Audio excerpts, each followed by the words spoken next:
for normal relations with Cuba, and U.S. interventionism. Last week we saw an encouraging sign that the 50-year Cold War between the U.S. and Cuba was finally coming to an end. President Obama announced on Wednesday that the U.S. and Cuba would restore full diplomatic relations and that embassies could be reopened in each country by the end of the month. For this achievement, which was resisted by vested interests in the U.S., Obama should be praised. However, we shouldn't be too optimistic about truly establishing normal relations until we understand how relations became so abnormal in the first place.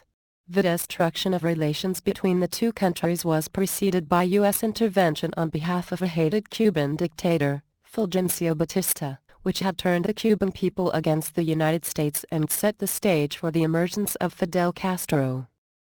In 1944, after Batista's first term as president of Cuba, he emigrated to the United States. When his campaign to return to office in 1952 looked lost, he led a military coup, seized power, and declared himself president. The U.S. government quickly recognized his military junta as the legitimate government of Cuba and began propping him up. Much of the Cuban economy was in the hands of well-connected U.S. companies, and the U.S. government exerted its influence to their financial benefit. The Cuban dictatorship was helped along by U.S. assistance.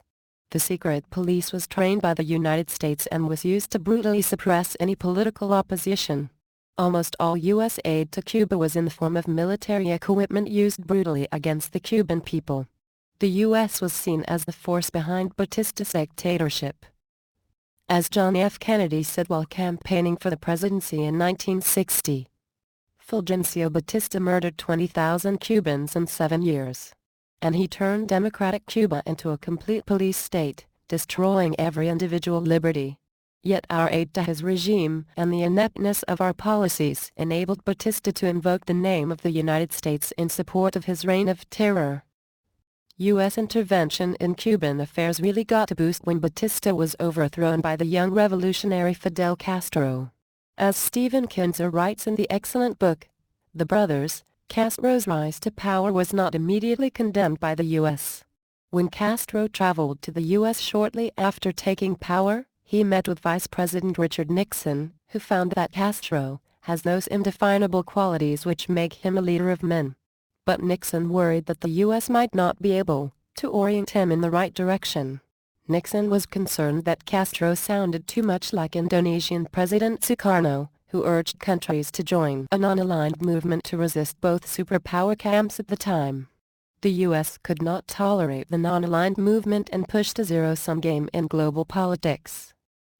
When Washington realized it could not control Castro, it embargoed the island and began launching plots to overthrow and even kill him. U.S. policy likely was responsible for Castro turning to the Soviet Union in the first place.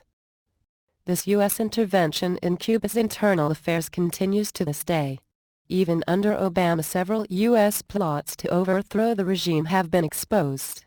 So while opening an embassy in Havana is a positive step, this embassy must be used to help promote truly normal relations with Cuba. That means an end to the embargo, an end to the travel ban, and an end to U.S. interference in Cuba's internal affairs. A more free and prosperous Cuba will not emerge as long as U.S. interventionism continues to turn Cubans against the United States.